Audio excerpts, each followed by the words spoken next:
Hello Dream Team, welcome along to episode 6 of The Good, The Bad and The Rugby, brought to you by our very good friends at Continental Tyres. The Rugby World Cup is up and running. The Hoff is alongside. How are you? I'm all right, how are you? Very good. Well, I don't know where that plonker Tyndall is. He's late. He hasn't turned up. He's been missing. Yeah. I'm very disappointed in him. Could make for a better show, having It said could all be, that. yeah. Because cut all the rugby nonsense out, but Yeah. the sort of the kudos sort of disappears a bit without him because he actually knows what he's talking about. For those of you who are listening and not watching, to set the scene for you, the sun is high, the sky is blue. We are on the top deck of the Infinity Cruise ship called the Epic. We've got a lot to look forward to today. We've been to games, we've been to bars, we've been out and about, we've been a little bit... What the hell is he doing? I think we're reaching a new low. Why? Oh, I can see what he's What had for is he lunch. doing? Look at the state of it. You can see the shape of it. They are horrific. Why has he come as Baywatch? Why has he done that? It's awful. Look at him. I mean, that's the best his lid's ever looked with that visor on, but that is terrible. Oh, my God. This is going to need a little bit of explanation. Oh, look at the state. I can actually see, look at it. I can see there's Oh, my grief. God. Is the lining of them perished like Alan Partridge's? You're all right. For those who are listening and not watching, Michael has arrived in a full You're all red about the ring. top I'm and just getting shorts. No, I like it. You look like a PE teacher from Mitch Buchanan from Baywatch. from somewhere. Where's the tube sack? Yeah. Would you like to explain what you're doing?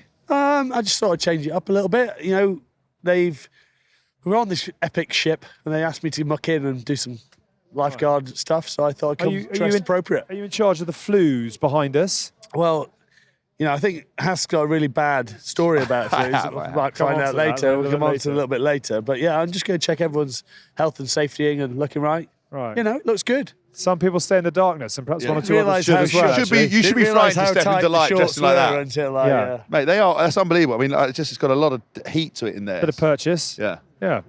I have to say, For a big nice man, curve. very soft hand. Yeah, very solid. what is Very delicate remarkable- colour. Like you've done that before. I actually we have. set ourselves the challenge of constantly surprising our audience, and I think we've gone from Windsor Castle last week to basically seeing Mike's camel hand this week. Mike's last chicken in the shop. I'm definitely going to need a drink off the back of this. Yeah, I Should think we go we and should sit in go- the yeah, let's go shade? do that. Right, okay. Let's try and put a show together. Come with us. Well, they say a picture paints 1,000 words. I reckon a voice box in the parlour state that these three are might well have one or two stories as well. You're right, Foo, by the way, No, I'm not. because you're hanging on, aren't you? Yeah. Touch, but that's what we're here Trained today. for. I've trained. Sculpted the rigs. I've trained. Yeah, you did I did aerobic. You did aqua calisthenics. aerobics with the OAPs in the pool. Yeah, Don't they're come still at me training. about Horses we were for absolutely we were courses. doing weights, pull-ups. You were doing stretches, star jumps, Lunges. lunges In my PE kit. with those splashy water dumbbells. Bikram yoga. Yeah, you've been complaining about you sweating cheese and ham. Yeah, well, it's all we've eaten for 4 days. Oh, and had a vitamin in the last we week. we had a lovely meal last night. We had steak and red wine. Before you two had a little head-to-head, little What happened tete-a-tete. there? I don't know. Let's save that for the talk. The Let's honesty, save that for the the talk. honesty table was very good. Yeah, the honesty tables. But the table of honesty, there was some shocking revelations which we can't talk about because of honesty. And there's a pyramid of trust that we're all I like to involved think in. of it as a triangle of trust. It falls apart every so often. Yeah. As you said, it becomes a ruler of trust every so It's often. just, Point just a A to line B. of trust. Not a lot of We went point to- C. we went It's to- interesting being on this boat where you know that you basically can't get lost. No. Yeah. So you forget how to be a human being. Yeah, we Yes. we do. Yeah, we do. There's been It's some sort of like interesting Hunger sights. Games, Yeah. but with a bit more rugby in it, isn't it? Yes, it is. It is. I mean, Or I'll be Lord honest of the with you, Flies. I've watched Your a lot of piggy. rugby. I've watched a lot of rugby. Piggy. I have watched a lot of rugby because I'm a big rugby man now. But we've done a lot of DJing, a few meet and greets, and a theatre trip, and we went to the ice bar with teppanyaki, which maybe was the best Vibe. restaurant experience of my life. The chef was incredible. Yeah. Singing. 16 birthdays in one restaurant. Did the With only classic. 11 people in there, which was remarkable. Remember he caught that egg and he thought we'd lost it in his chef's hat and he caught it behind his back. Yeah. So easily amused. Rugby World Cup 2023 is up and running, and Yes. as you know, there are very good shows out there that will drill into the nuances and the breakdown laws and all the things that are going on. But we are having an enormously good time, and this is a sort of this little smorgasbord of a show in terms of what we've seen, enjoyed, the people we've met over the last 4 or 5 days. It feels like it's been a month and a half. to be Yeah, honest. it feels It's like that. 72 hours. That epic opener was 3 weeks ago, and it wasn't. Yeah. How are we feeling about Rugby World Cup 2023? Let's start on the big picture. We met actually Bernard Laporte in the restaurant on our cruise earlier, who's sort of marching around and obviously He's wearing a false moustache and glasses in case anyone noticed him. still on the run. But Is that Bernard? No, it is Laporte Joffrey. Bernard. Joffrey. But obviously, I think he's sort of happy with the fact that we're off and running. A France win helps enormously. But talk to us about the overall picture so far, Michael? Well, I think it's been everything we really wanted it to be. France started it the right way. Look very, very good. There's no hiding behind that. They just like the way they got there. They were under a lot of pressure at that first 20 minutes, and the way they just built their way back into it, taking three points. Then Pinot does what Pinot does. So they're very good. England have answered critics. Still, they only gave away 7 penalties, so how unlucky are you to get a red card off the back of it? But I think that red card will be overturned and rescinded into a yellow. It's so fine line that then there have now been, because there's so much rugby, there's been 3 similar incidents in other games that haven't led to a red card. So comes back down to the consistency and a lot of it is understanding the game a bit better. There's like a Benny Hill soundtrack that just goes on when they're making decisions. I think, do you know the bunker? I think if the bunker gets it wrong, someone should come in with a foam mallet and just batter the bunker. Like the Mallet's bunker's mallet. got it wrong, and just whack the bunker guy. And Mallet's judging. mallet. Should we try and... Bunkers. Why don't we set you the challenge of breaking into a bunker and taking over the controls? I'd love that. Red cards for everyone. End the game here. Yeah, Let's get to the red part. cards are on. No, I just do think there should be or one of the guns tank. The bunker's got it wrong. We're out, and the whole tank fills up with guns. And he just fires out of his chair. Something like that would be quite good. What about if you put it to the fans?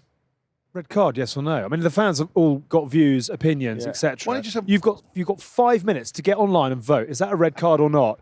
And what should the punishment be? Would be quite Vote, interesting. yes or no? And a bloke dressed as Julius Caesar just goes, Amazing. and that's it. Head of World Rugby Big just stands Bill. in the stand and Yeah. goes, Big Bill, just Big Bill. I actually think we sloshing could around. do with a bit more drama around Yeah, the I do. results. That's why I said that's why you should go in there and batter the bunker. Like the bunker bloke gets battered if he gets it wrong, just with a big foam mallet. you're going full gladiator, open up the list, let the Tigers out. I'd love There's that. a tiger on the You should pitch. Bring the bunker out of a cupboard round the back of the stadium and put them. They should be like in some sort of purpose-built stand. Glass box like with a glass David box, Blaine. yeah. Like David Blaine, they were like And putting if the loin. fans don't agree with it, then you're able to sort of direct your feedback You get to directly. put in the stocks at the end of the game. Each fan gets to throw a melon at him. Yeah. Well, Rugby, if Melon's you're a bit listening, tight, actually, maybe a tomato. we've got 7 weeks to get it right. What else? What has impressed you? I mean, what me? have you enjoyed? Colour, fans, fanfare. Tell you The what, Argentinian fans at the England game. I tell you what, that really- the atmosphere at that game was electric and was what every game should be like. It was properly buzzing. At any moment, you thought it might end up in a bit of a tear up. Bar some red flares. I was wondering whether fireworks. the start, being outside, because obviously whether they didn't open the gates or whether because they only opened one gate and how long it took to get in. It wasn't great, whether it wasn't great, but I think that also helped create that atmosphere. Remember, it was pumping on those steps. It was like street vendors with beer. It food. ran out of beer. Argentinians just singing They are everywhere. all wearing Messi shirts. Yeah, it was so good though. I just loved it. It was like electric. It's what it should be, and everyone was mingled in. No one had a tear up because you kind of don't have that football violence, but you have the football. That was a football intensity crowd without any of the violence. Went into the stadium and it just felt like, yes, this is what we're about. I would have dreamt of playing in a crowd like that. I don't remember very much about it, but after the game, you and I had, I think, possibly the world's best hot dog served by Pedro from Portugal, who recognised you off the bat. We had a long and hearty debate with a guy from Watsonians about England and Scotland. There were a whole load of passionate England rugby fans who got very excited. I mean, everyone gets very excited around both of you anyway, but it just was what World Cup was all about. Hot dog on around about 2 a.m. putting the world to rights. Yeah, it was fantastic. In all other walks of life, that would have been, I'd be coming out in hives. But then I had to come back and here and DJ. How in God's name you did I that? DJ'd till 3 o'clock in the morning here, and everyone was still partying, which is incredible. Then I went to bed. Then I woke up, did a bit of a sick, and then I carried on. And then we went out. And then we went out yesterday. I was so dehydrated. There was a moment where I was like laying on my bed with a flannel on my head, just going like, I'm a grown man. Like, how have I put myself in this predicament? And then I figured it out. It's because we didn't drink any water. And water's like a commodity on the boat. Yeah. Water everywhere, but not a drop to drink. They hold you to you just don't. You don't reach for a water on this ship. You just reach don't for see a it. cocktail or a beer, and you forget that actually hydration keeps you alive. Time stands When it's- still. Yeah. And everywhere you go, there's food. And we had a lunch. I bumped into my old school friend, Johnny Barrett, big friend of the show. Absolutely binges. He was He was out telling with us the all of crew. his amazing stories about playing away at Dax in the Perpignan, in the Parker Pen Shield too. And what it was like to sit in the stands and watch Wasps play 100 games. No, but it was very good. We saw, we had big H's out there. I'm trying to think about a couple Tom of other Whitford mates. was there. John Whitford from was Racing, there. yeah. Whitford's, they were good. So we had a bit of a lunch there that we escalated into a rosé off, and then we went into the game. Then we won't go into because we'll talk about the tour, but Stuart Hogg and I might have let ourselves down in the. Well, no, you just got dragged along. You're fine because you've got your own commodity, as in good, bad, and rugby, and you are answerable to yourself. Hoggy's trying to build a media career at the moment, and So you mean forward rolling through security on the floor and hiding behind ferns and pretending to run past security, like dummying them instead of all going to fight every 5 minutes? I would be very careful calling what you do running. Okay, shuffling in a fast pace. I liked it when I forward run, hid behind the fern, and then told the bloke I was James Bond. He had to watch out. I'm really aware that I can't cross my legs because something might fall out. keep the boys in the barracks. I've seen it as well. It looks like the Perishable last. in Put the mouse back in the house. It looks like the last chicken in the shop. Looks like a poor thing needs to be put down. If you're listening to this, no need to go to the YouTube version. That should tell you enough. And amazingly, actually, now that England have won, we have got a proper party here in France for all England fans. And that does mean that we can now officially call our tour the World Cup after party. It's not official. It's very unofficial. But obviously the final itself is on the 28th of October. And just 2 days after that, we are heading out across the UK on a 17-night epic theatre tour from Plymouth in the southwest to Edinburgh in Scotland. Come on, Gregors, man, come to the party. We are guaranteeing to be stopping off near you, so get your tickets now at cuffandtaylor.com. The website has a full list of venues. It is a World Cup after party to look forward to.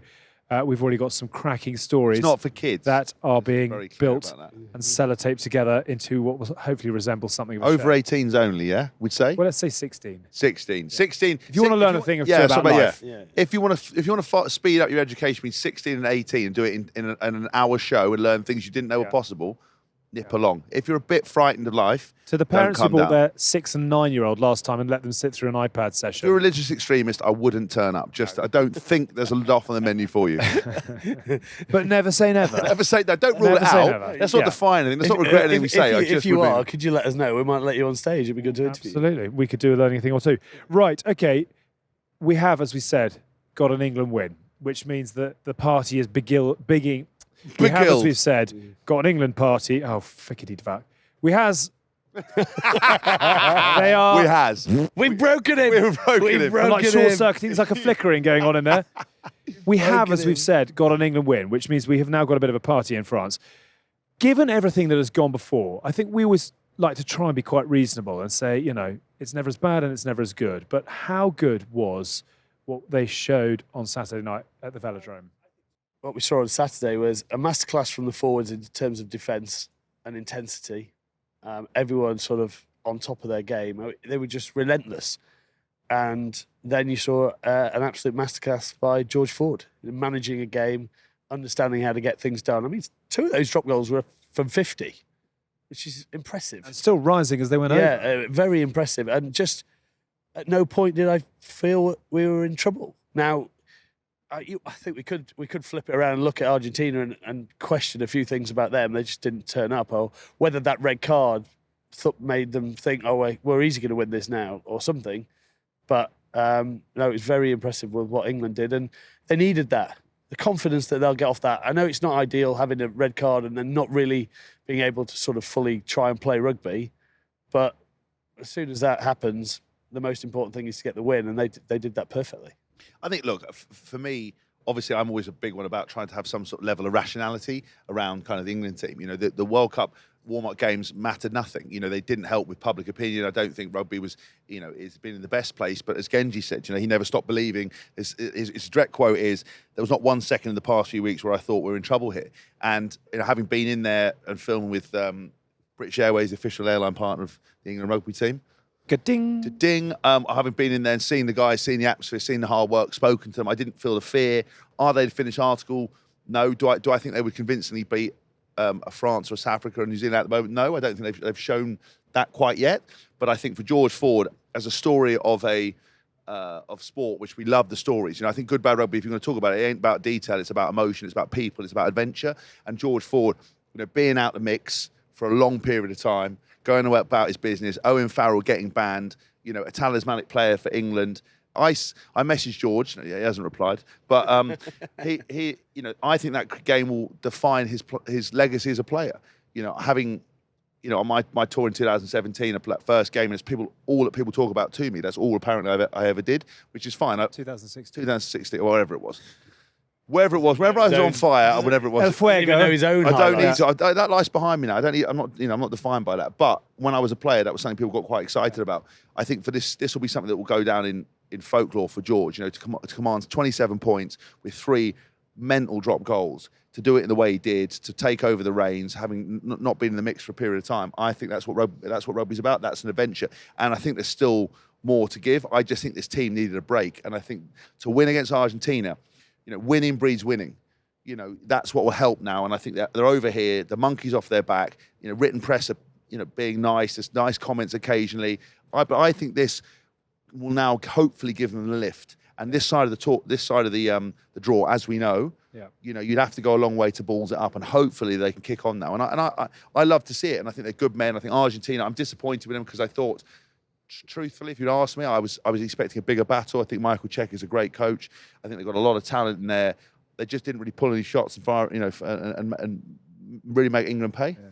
Right. So, I mean, we're doing this British Airways High Flyers of the Week section. It's been quite tough going, picking high flyers over the course of the warm-ups. There's absolutely no doubt that George Ford is the high flyer of the week this week. What an extraordinary performance it was at a point at which his England team really, really needed it. So, well done to George Ford, the British Airways High Flyer of the Week. And of course, thank you to British Airways, who have brought original people, places and cultures closer together for more than 100 years. And hopefully they are going to be bringing a few of you out to France over the next few weeks. Fingers crossed for a quarter-final as well. Talk to me about George and the Owen Farrell conundrum, because there is a little bit of talk now about what happens with Owen and what England do. Is this an issue, or do you shunt Manu out, want to bring Owen in? Do you continue with what you've got, keep Owen on the bench? I think you haven't got to have this conversation yet. You've got another week.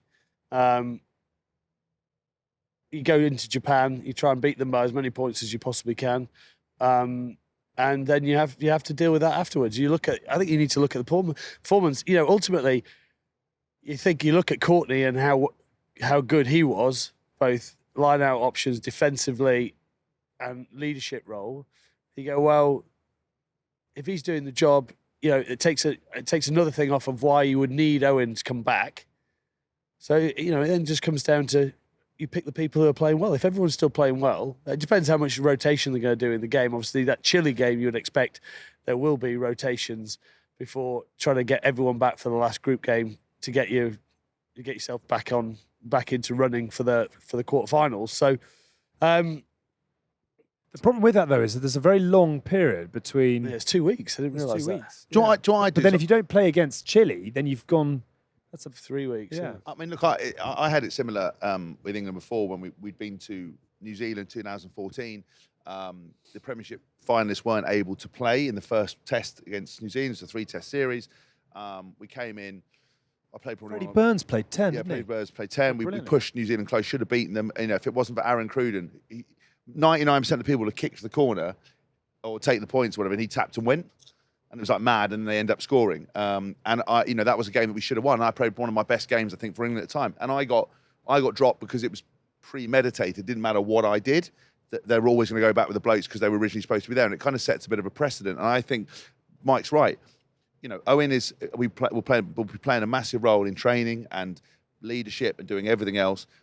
Courtney was on fire. And I think, George deserves to keep that shirt. If you, through indiscipline, through unfortunate whatever actions, you end up paying the price. I think, against Chile, with all due respect to them, you've got to give some people a bit of game time. You've got to give some guys, a run out in the legs. So that would be an opportunity to bring someone in, whether you get them off the bench or whether you put Marcus Smith to start or whatever it is. That's your opportunity. But absolutely do not change a winning team. And I think it's very dangerous when coaches, unless you've got a mercurial talent like Lionel Messi, if we're doing football, or Ronaldo, you bring them in come what may.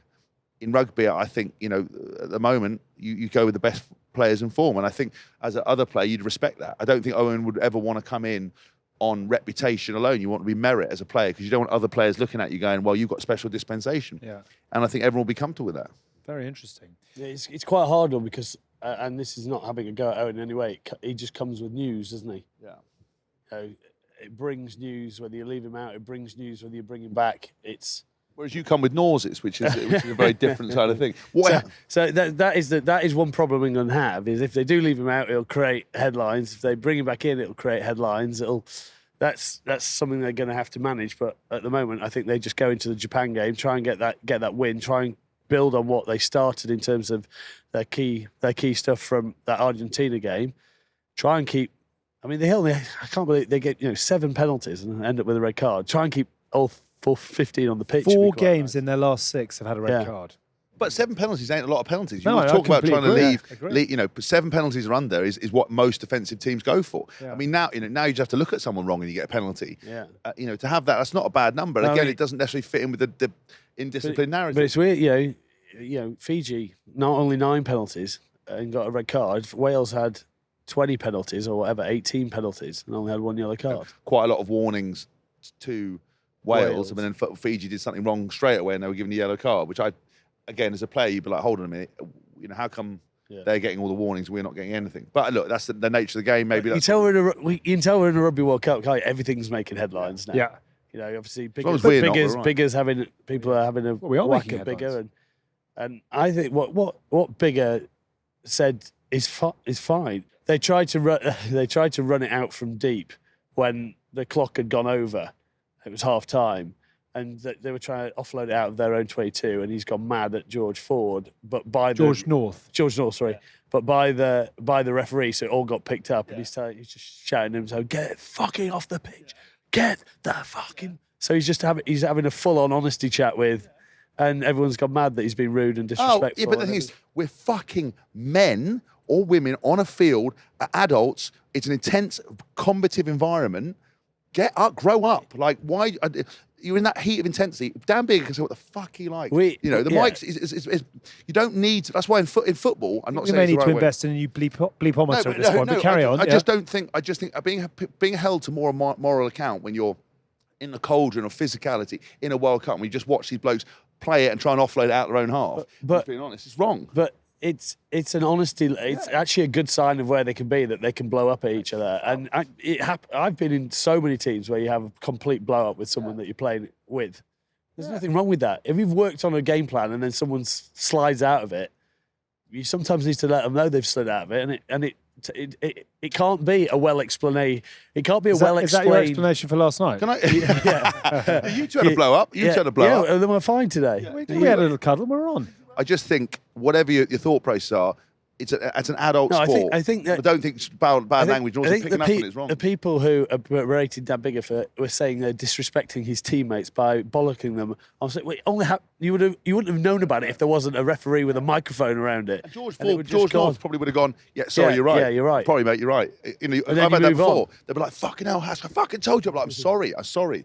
If you've never played professional sport, you've never been in an intense environment, or you've never been under pressure, real pressure, you will never understand. You don't have the time to do it in a strongly worded email. You can't Having gone through an HR process. You can't go, can I have a word by the post, please? George, do you think you could have done that better? What could we have done to not end up here? Instead of you just telling me exactly what you feel, how you do it. You're emotional, and then you cut through it. It's when you see when someone doesn't agree, or someone who consistently makes mistakes and shouts at you, then you give it back, and you're like, you fucking worry about yourself, But most of the time, you put your hand up and go, I'm sorry, I did it, I'm a mistake, I'm an idiot, I overreacted. And in sport as well, when you're under pressure, you try harder, and we're trying harder makes you force errors, Okay, we're going to get on to the best of the rest in a moment or two, but just to sort of wrap up England. Anyone else you want to mention? Actually, there was a lovely moment when Dan Cole came off as well. Huge ovation. Courtney Lawes got similar. I saw footage of Joe Marler absolutely ramping and amping the crowd up and stuff. Dan Cole in particular, whose last World Cup game was not his greatest showreel moment, but he did exactly what he needed to do in a 7-man scrum. We had Manu, Ollie Lawrence, and Joe Marchant all packing down at flanker at one point or another. Just some of the other heroes who we haven't discussed. I mean, look, you said Coley. I think very interesting about him as well to play that number of World Cups. 4 World Cups is pretty special in that position as a prop. How attritional it is. Like you said, that last World Cup would have left a bit of a bad taste in his mouth. I think just as a side thing on the fans, I think you know what? You made a very interesting point today. So we did a podcast on the with the royal family. I've had something like 1.5 million views on it or something like that. And there's a load of comments, like 5,000 comments. And you think out of 1.5 million views, there's been 5,000 comments, right? Which is nothing. And yet we base our lives on what a lot of comments. And I think when you see... But even more than that, of the 5,000 comments, I reckon about 500 are negative. So you're dealing with 500 people out of 1.5 million, and everybody is dancing around those 500 people. But then you base your opinion and mood on those 500. I think what you saw at the stadium was the real fans. I agree. The people who care, the ones who spent their own money to come out here, that are affectionate for England, that are positive. I think, again, we get so bogged down with what we see on social media, whereas here I think you saw that, and I think guys like, Dan Cole getting that affection, was special. Manu putting his body on the line. I think that, those guys deserve those moments. And with a performance like that, everyone had to work hard and everyone had to play their role and not cost anything. You said at 60 minutes, again, I don't know if you remember it, you said the England fans today have been extraordinary. Yeah. They were brilliant. It was, and it'd be interesting to actually ask the players how they felt about it, whether it really, because it does, when you play in an environment like that, you get lifted and your performance gets lifted, and England needed that to pull out what they did. Twickenham was like that every week. It'd be the best stadium in the world. Yeah. That was just because of that fire and that that chant. You want opposition to come into a hostile environment. You need to create a hostile environment. They need to counter that hostile environment, and you need to support your team come what may. And your job as a fan is to cheer the house down, and that's all you're supposed to do. How does the win manifest itself in camp now? How much fizz goes into England's bottle? Either of you can answer. No, I think they'll be bounce. There'll be a lot more bounce in their step, but they know. They would still say that it wasn't the perfect. Well, it wasn't the performance that they wanted, but that they had to just deal with what they had to deal with. And, going down to 40 men after 2 minutes is changes a lot of things. And it doesn't become about the performance then, it becomes about the win. Whereas they got an unbelievable defensive performance and then a masterclass in how to manage the game and get it done. I think, they'll want to look at getting their attack game in, come Japan and into Chile, and try and nail down what they're doing in that areas. Because we talked about one thing we talked about through the warm-up games is their ability to take points from the opposition 22, and that's something that they're going to have to focus on in the next couple of games. But they will feel so good about where they're at now. Yeah. So they've sort of shut people up for a win. They'll start turning people to support them again, who the vocal few that have been bagging them, and hopefully they can go and smash the quarterfinals, and let's see where we go. Let's see, yeah. I mean, there was a lovely moment with Steve Borthwick smiling, I think, before the end of the game. So pleased for Kevin Sinfield, who's who's got his defence doing exactly what he wants them to. We shall watch and wait and see on Tom Curry. I think Billy Vunipola is back. We've got one more game to go until Owen's back in, but things you would think, perhaps England feeling a little battle-hardened and ready to go now. Let's come on to the best of the rest in just a moment. After we have told you about our friends at American Express, and as a small business owner, we know that you're always trying to manage work with some much-needed downtime. Amex understand that getting this balance can be difficult, so we wanted to tell you about American Express business cards and how you can earn points on your business transactions and then use those to do more of the things that you enjoy. Take your standard office spend on laptops, online ads or supplies and get points on these transactions and use those points to help you switch off and recharge, perhaps even by getting yourself out to a quarter-final. Who knows? Perhaps you're like Tins and you want a brand new set of golf clubs. Perhaps you're like Hask and you need a new set of headphones for your upcoming trip to Ibiza. Or you could use them to book that once-in-a-lifetime trip that you have been waiting for. For more information, search Amex Business Card. Terms and annual fees apply. 18+, subject to status. Right, other fixtures. We've touched a little bit on Wales-Fiji. Can we just start on, I suppose, the fact that what we haven't had yet, if you're looking as a sort of generic overview, we haven't yet had what we'd call a big upset. Yeah. But the flip side of that is that we haven't had any of those really unsightly and ugly big blowouts, like New Zealand beating Japan by 145 points or Australia clubbing Namibia. I think maybe those are gone. Well, I hope so. It's not pretty for the optics. Romania got spanked by Ireland. Yeah, but it's still not, we're still not dealing in 80s and 90s. We're dealing in 40s and 50s and 60s. It was 82-8, so you are dealing with 80s. Right, we are dealing in 180. Yeah. But that is Romania's that's first the number one team in the world. Yeah, and first World Cup. Yeah. But no, I think you look at Australia, Georgia, 35-15. It was it was not easy for them.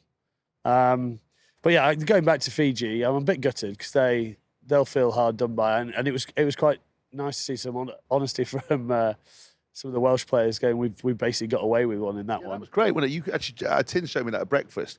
Just Yeah, sort of Nick Tompkins, yeah. The kind of was it? Yeah, it was Nick. Sorry, whoever was on the video, kind of said, "Listen, we got away with that. We were lucky," and I quite like that honesty. You know, that if that had been the England team, someone would have quickly thrust a piece of paper and they go, "We're not mentioning it. Say this, do this, think this." Yeah. Whereas I quite like a player come going, "Christ, we actually got away with this." Yeah. You know, Fiji, by all intents and purposes, should have won that game. Yeah. I think. You know, from what the held up tries and that. I mean, you look at all the meters that they all made. I mean, their back three were all of them over 100. I mean, Josh Adams hit one of the Fijians so hard, his pants came down. You know it's a big hit when someone loses their pants. Like I didn't even know that was possible.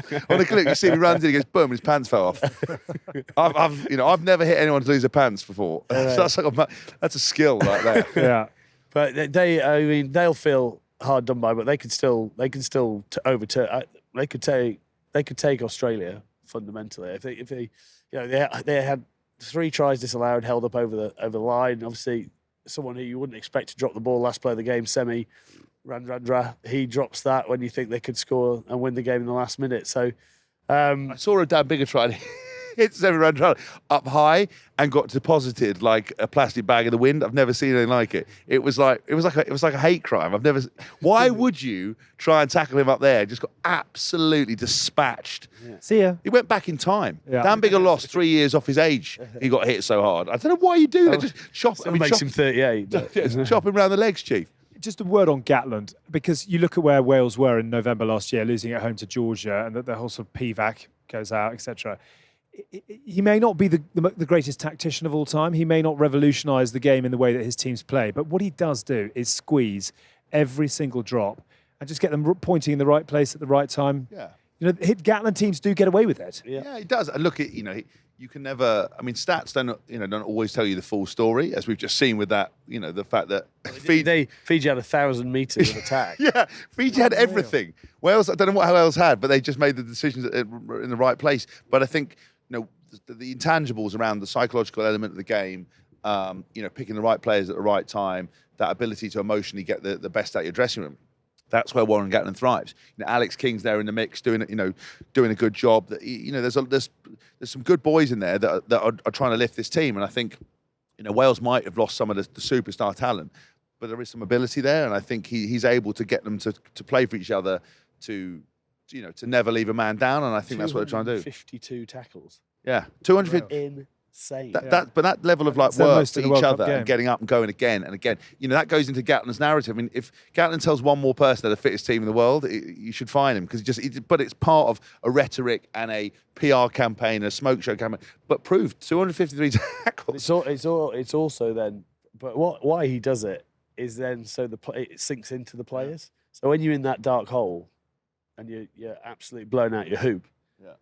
It's been drilled into you. You are the fittest. It gives you the belief that you can get back up. Because they went to Turkey, didn't they? Did stuff in the sun, did everything. Yeah. Went all over the place, and they would have had those sessions where they would have gone through so much emotional turmoil as individuals, but then looked over across to their teammates and seen them there. That's why you do it. So when you have moments like that where Fiji just don't stop and keep coming, you hold them up, you keep coming, and then there's another massive unit with footwork and speed. And a body like raw iron, and they keep going again. It's mad. Interesting tweet from Dylan, actually, he's been on the boat as well. Dylan Hartley. Natural Fijian respect and humility meant the ref wasn't pressed, reminded, questioned, leant on, and ultimately held accountable. I suppose the question, I mean, you don't want to be talking in those terms about Fiji, but can they pick themselves up and do Australia from here? Yeah, you can. Yeah, they can. I think with Fiji, I think them coming back for every game and going after every game they can do it. It's the way they play, because they play with enjoyment and they play like how they want to play, and they play. Now they will believe how good they are, because they've seen it. Even in that game, they'll actually be going away disappointed that they've lost that game, and they'll be looking at why didn't we take those opportunities and whatever. But they know that they are always going to create opportunities, and they feed off that. And I think they have to get straight back up, because they'll be frustrated from yesterday, but they get to play Australia next week, who came off, playing Georgia, a tough game, but completely different to what Fiji are going to send at them. And they've got, I feel that Fiji will think off the back of that, they can go and take Australia. And what have we seen with Australia that's going to make us think that they don't have a chance? I don't think there's anything. It's call it as it is, which is snapshot. Yeah. But I can see Wales beating Fiji, Fiji beating Australia, and Australia then beating Wales. Yeah. And then we've got bonus points, which Fiji have obviously got one in the bank. I do. It's interesting what Dylan said about that. Look, part of the game, a part of the mastery of a captain is knowing when to speak to referee, when to question, when the referees get on side, and we've seen it throughout. Mike and our career. The ones who were given the patience by the referee. Big Lowell, he always knew when to have a speak. Richie McCaw knew how to get people on side. You need that in your team, and Fiji, I think, were slightly hard done by because they didn't have someone going, look, you've worn them 3 times, and you've given us a yellow card straight off the bat. What's going on here? What's happening? There's been a few infringements. Are we getting not the rub of the green? Yeah. Okay. Fiji, Australia next, which will be fascinating. That group is quite fascinating because then Australia then play Wales. Yeah. So they've got Fiji, so Australia will know where they're at by the third game. Yeah. They'll either be out or it's or a foot in the quarters. Scotland, my Scotland. What happened? Frustrating, really frustrating for me. I just don't. South Africa did what South Africa do: lean on you very hard, and the weight slowly just shrinks you. And they just didn't. I think they missed an opportunity. I can't remember what it was in the first half or second half with Stein, and should he let that ball go or he's dummied it? And I think that was a try if he did let it go, and that changes momentum a bit. But South Africa just were what they are. They slowed it down to their pace. They made a lot of meters. They're actually carrying the ball more. I know I'm not, but they are just a World Cup machine. Not having to look flair, not having to look classy, not having to look superb, just getting jobs done, and that's what they did. I think it was Darcy Graham. Was it Darcy Graham? Stein, but they I tell you what, it is funny with South Africa because they just do play in a certain way. But when you look at like Cheslin Colby and what the other winger can do when given space, it's just utter madness. I did love the most unnecessary no-look crossfield kick. Yeah, from Lilbach. In the history where no-look pass works because you're passing looking the other way. Everyone can see where you're kicking, mate. It's not like you kicked it and didn't look. Who did you kicked it? But that was timed to perfection. I think Mike made a very good point. I think South Africa are going to be right up there with favourites, but can they win a World Cup without a consistent kicker? I mean, Faf de Klerk actually, when he kicked, played really well and made that work. But the starting kicker, he missed the load. And it's like, how are you going to hope to win? Pollard is back in training with Leicester as well. Yeah, and the fact that Sia came out immediately and defended him in there. But I quite like what Sia said. He's like, look, if one guy has an off day, then we've got someone else who does it. We're a team. We work as a team. Sometimes someone will have an off day and someone sweeps up. Yeah. So I quite liked his response to it. But the fact they're talking about it. Facts are facts. And I'm sure someone will have the fact that that normally a Rugby World Cup is won by an 85+% goal kicker. Yeah. And they were lucky that they had that many shots at goal. If you don't have that many, you can't afford. Scotland have now got a bye, which you imagine is sort of almost the worst thing, really, because what you want to do is get straight back on, get yourself sorted, and get up and running with a win. Well, I think it's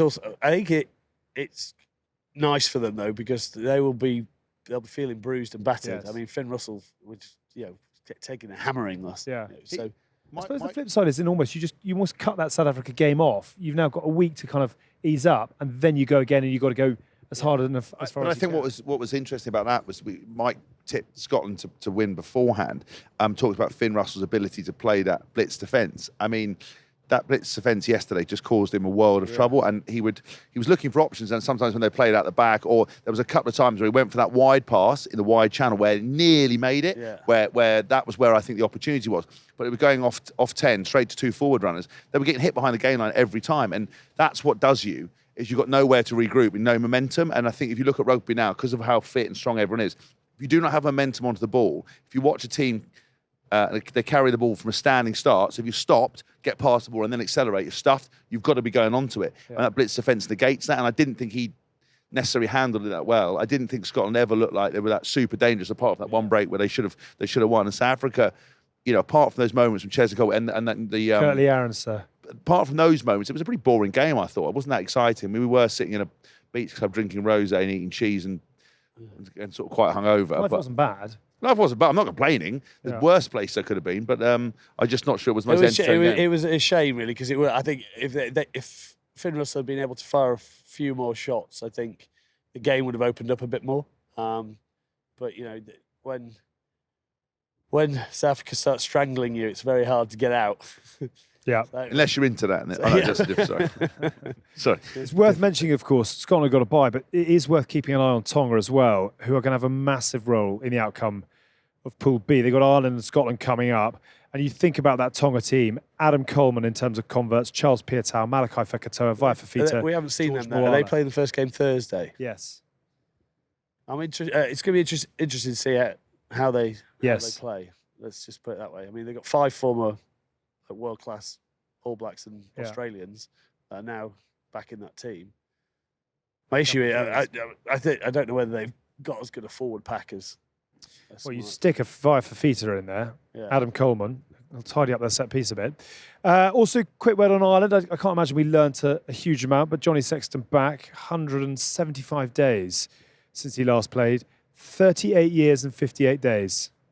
Overtaking John Hayes as Ireland's oldest ever international, 24 points, equals the Irish individual point scoring record set by David Humphreys, and he's 9 off Rogers' all-time record. So that was unbelievable. I mean, fair play to him, because I thought maybe if he wasn't right, that could really undo Ireland, just because I'm not sure they've still yet found that success. We talked about that before, and I think there was a little bit concerned whether he was going to be able to come back, but he looked great, didn't he? Did well. They just look like a well-oiled machine that they are at the moment.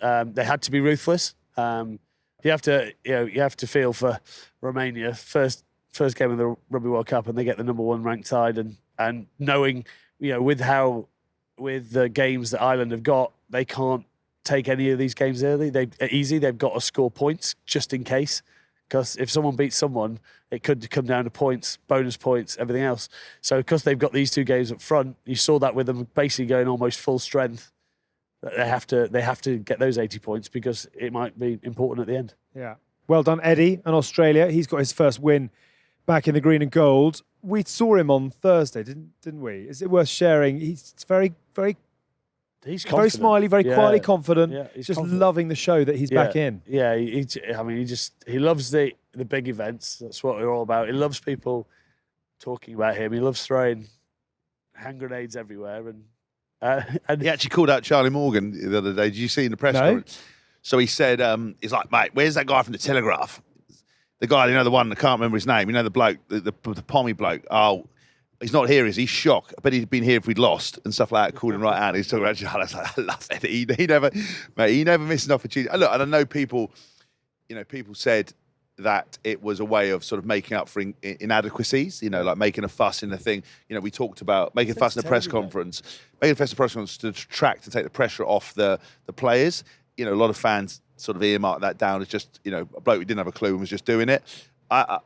I think there's different ways of handling the media, and I think you're damned if you do and you're damned if you don't. And I love him just pulling out those grenades and calling people out, because he's right. They did get a win. It's the first win. I mean, it's not sure it didn't set the world alight, but, we talked about the young talent in the Australian side.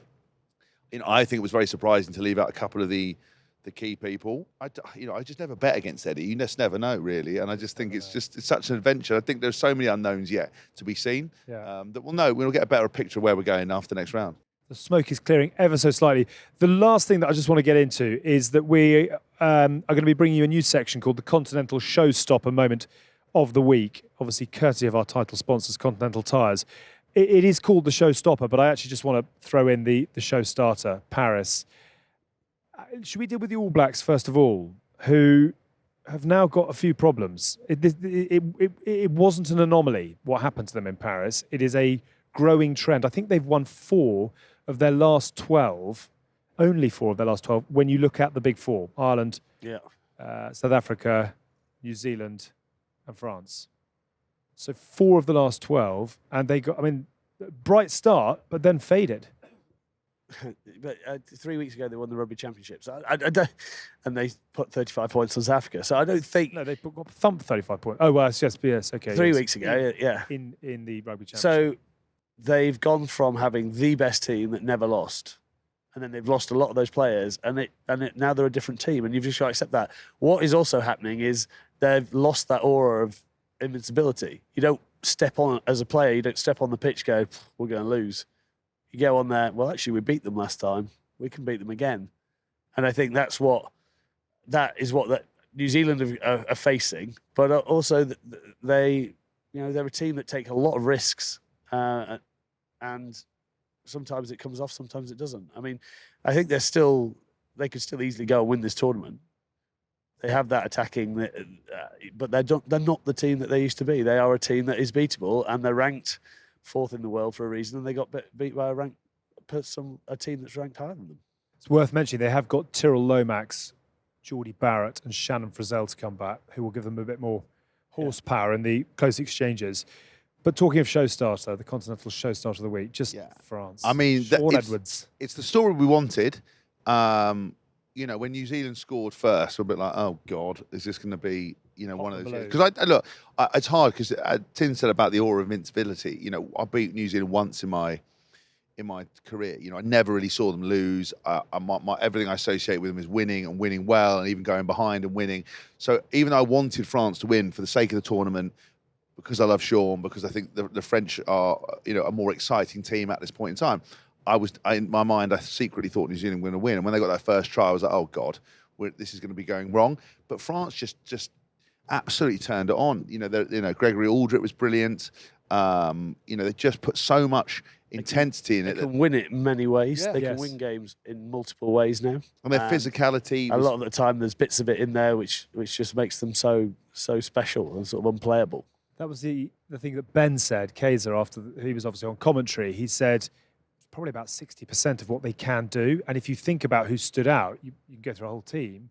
But actually, Dupont was relatively quiet. Yeah, we didn't really get so mentioned, wait till you start seeing, his performances. I love that, and the fact that everyone went into panic mode. Dante was injured. Bai's out. You lose Willemse out. And then Jalibert is unreal quality. And I actually his ability on that pass to score that try, to draw that guy in and then give the hat, it was like flipping heck. The timing was next level. He's such a good ball playing 10. And I don't think anyone's ever given him the real credit. It used to be, who are you going to pick? These two guys are brilliant. Yeah. And it was like sort of everyone just became used to Entermac, and he held the team he was together. better looking, I think. Yeah, I think so. He was much sexier. I mean, Jalibert's all right, but if you're going to go off with anyone, Entermac's the one, isn't it? Just saying. Thanks, Continental Tyres. Lovely to have your support on the showstopper. That was a hell of a showstopper of the week. That would be. That would raise a few pulses, wouldn't it? Okay. Right, time for lunch for us. That's our next big appointment of the day. Before we do that, let's just get producer Craig to head out and about across the boat. These are our tour tales, what the fans have been up to, brought to you by City Index, the global provider of spread betting and CFD trading. So we're out here on deck. Producer Craig behind the camera. How's the epic been so far? Epic. Unbelievable. Been to many games? The Scotland game yesterday, was it yesterday? Yeah. Losing track. You lose track of time on this boat. Australia, so let us rejoice, for we are young and free. I love Australia. Met my wife in Australia. Oh, very nice. Won a World Cup in Australia. I know that'll bother you, Yeah, but it hurts a little bit. I've been to a few dinners where you've been talking about it a lot. okay. You obviously work out. Been to the gym? I try my best, yeah, a couple of times, yeah. Highlights so far? I thought Hask's performance on the first night was pretty epic. You got your wheels on. You got your dancing moves on. Nice. What's the best thing you've seen so far at Rugby World Cup 2023? Well, the Springboks, of course. They won yesterday. That's the best thing you've seen? Yeah. It's actually my 40th birthday present from my wonderful wife. Happy birthday. Thank you. So, loving it over here. And obviously this trip is magnificent. So, what's your names? Where do you come from? I'm Sue. And I'm Bob. Hi, Bob. Are you also going to get off and try and explore Marseille? Yes, we will. We're going to go to Ibiza first. Oh, oops. Oh, yeah. I tell you what, if you see Hask, get him to give you all the lowdown of the best places to go, and then you'll be in the know. I look forward to seeing him. He's currently having his nails done. Okay. I'll ask him where that is as well. Yep, that's floor 14, just to the left. Well, have a great trip. Yes. Of course you can. Anyway, see you all later. Well, thank you very much indeed to City Index. If you are considering getting yourself out to Rugby World Cup 2023, do it. And if you want an easy access point to what is an enormous amount of good fun, then we are back on the GBR Cruise on the quarter-final weekend. We are going to be joined by the GBR boys. Gitz, Adam Ashley Cooper and Drew Mitchell, the winners and runners-up of Pools C and D across 2 days in Stade Marseille in October. Will it be? Surely it's going to be. It is written in the stars that it shall be England against Australia. Unless, of course, it's England-Wales or possibly England-Fiji. If England, of course, get there. Yeah. Hey, maybe Chile have got a surprise in the tail. Anyway, if you fancy coming out it is so much fun being out here. The sun is high. The alcohol is non-stop. The food is good, and your banter is relatively tepid. The music is high as well. Honestly, I think that's been a highlight of everyone's trips. Just I think it having has. it on the dance floor. I think quietly surprised. There was a lot of arms folded and tutting, and then by the end of it, they're all absolutely having it. Yeah. Which is, I think, the way of football. I had them eating out of the palm of my hand. Yes, you did. I did. Do you want to contribute something? No. I thought you leant forward with great earnest intent. Killing it's the sun, right. If, on the other hand, you want to be out here for the cruise, I'm told there is limited availability on board. Head to infinityrugby.io now to secure your place. Price includes food and drink, official match tickets, luxury accommodation, match transfers, and tip-top Hask pants. Don't miss it. That's it. Anything else for this week? Oh, don't forget, on the quarterfinals, we've got the GBR boys. Yeah. So we'll all be on here. Yeah, we've got that. What else? We've got a few meet and greets. Got a theatre trip later today. We've got lock-ins. You're DJing for... I'm DJing for Roger Sanchez later. Just living the good we're flying back. We're flying out. We're at England Rugby Travel at the Japan game. I mean, we are everywhere. Yeah. Not anyone wants us anywhere, but we'll be everywhere. We're everywhere and all over the place, but that is two different things. Good on you, chaps. Well done. Thank you. Time for another Please salad. Please subscribe and we'll catch up with you soon, yeah? Yeah, absolutely. We've been The Good, the Bad and the Rugby in partnership with our very good friends at Continental Tyres. The Good, the Bad and the Rugby is a folding pocket production, and this episode was produced by Tom Edwards and Shira Kilgallen. Enjoy all that's to come. Bye for now.